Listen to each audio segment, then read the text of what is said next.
Assalamualaikum warahmatullahi wabarakatuh. Perkenalkan, nama saya Apriyatun. Saya bertugas di SMA Negeri 1 Pasawahan, Kabupaten Kuningan, sebagai guru mata pelajaran prakarya dan kewirausahaan.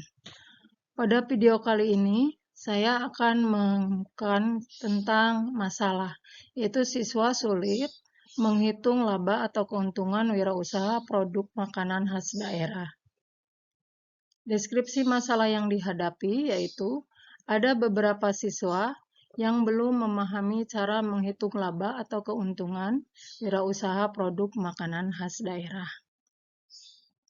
Adapun akar permasalahannya adalah yang pertama, siswa tersebut belum memahami materi tentang menghitung laba atau keuntungan wirausaha produk makanan khas daerah. Kemudian yang kedua, siswa tersebut belum memahami tahapan menghitung laba atau keuntungan wirausaha produk makanan khas daerah. Alternatif solusi yang saya kemukakan adalah yang pertama tentu saja menjelaskan tahapan menghitung laba atau keuntungan. Yang kedua, memberikan contoh soal berikut penyelesaiannya untuk menghitung laba atau keuntungan. Tahap perhitungannya adalah sebagai berikut. Yang pertama, kita akan menghitung biaya investasi. Investasi adalah, dalam hal ini investasi alat dan mesin yang digunakan, yaitu pembelian perlengkapan alat dan mesin produksi yang dibutuhkan untuk proses produksi. Alat dan mesin produksi yang dibeli harus sesuai dengan kapasitas produksi dan hal teknis lainnya, seperti ketersediaan daya listrik dan lainnya. Contoh soal yang saya berikan adalah pada produk makanan asinan.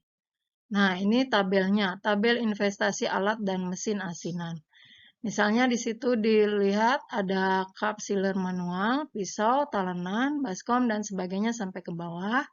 Jumlahnya ada berapa, kemudian nanti dalam ribuan. Kemudian nanti ditotalkan, satu kali misalnya 1.200 berarti dikalikan dalam ribuan ya. Misalnya 5 pisau, berarti harganya 20.000, berarti 20.000 kali 5 berarti 100.000 dan sebagainya sampai ke bawah dijumlahkan, kemudian dibagi umur alatnya. Misalnya di sini disebutkan 60 bulan. Berikutnya yang kedua, biaya tidak tetap atau variabel. Biaya tidak tetap adalah biaya yang dikeluarkan sesuai dengan jumlah produksi. Jadi sifatnya tidak tetap, bisa berubah sesuai jumlah produksinya. Biaya tidak tetap ini biasanya meliputi biaya bahan baku, bahan pembantu, dan bahan kemasan. Nah, ini tabelnya biaya tidak tetap untuk memproduksi asinan. Misalnya bengkuang. Kita memproduksi dari bahan bakunya bengkuang itu belinya 30 kilo, berarti kali berapa ribu harganya, misalnya Rp8.000, berarti dikalikan, berarti jumlahnya 240.000. Pepaya 30 kilo misalnya ya, kemudian dikali 3.000 berarti 90.000 dan sebagainya sampai total produksi berapa. Nah, kemudian berikutnya biaya tetap. Biaya tetap adalah biaya yang dikeluarkan dan jumlahnya tetap setiap bulan, berapapun jumlah produksinya. Biaya tetap meliputi biaya tenaga kerja, listrik, dan sebagainya. Nah, ini total biaya tetapnya yang digunakan di produk asinan. Misalnya tenaga kerjanya ada berapa orang, dikalikan dengan upahnya 750.000. Listriknya berapa, kemudian ditotal. Kemudian nanti dibagi per harinya berapa. Kemudian yang keempat, total biaya. Total biaya adalah jumlah keseluruhan biaya tidak tetap dan biaya tetap. Pada proses produksi asinan tersebut, biaya yang tadi itu ditambahkan biaya variabel dan biaya tetap. Rp1.221.750 ditambah Rp369.200. Jadi totalnya Rp1.569.950. Kemudian harga pokok produksi adalah harga pokok dari suatu produk di mana jika dijual dengan harga tersebut, maka produsen tidak untung dan juga tidak rugi. HPP ditentukan untuk bisa menentukan harga jual, di mana Harga jual adalah HPP ditambah margin keuntungan yang akan diambil. Ini perhitungannya ya, HPP sama dengan total biaya per jumlah produksi.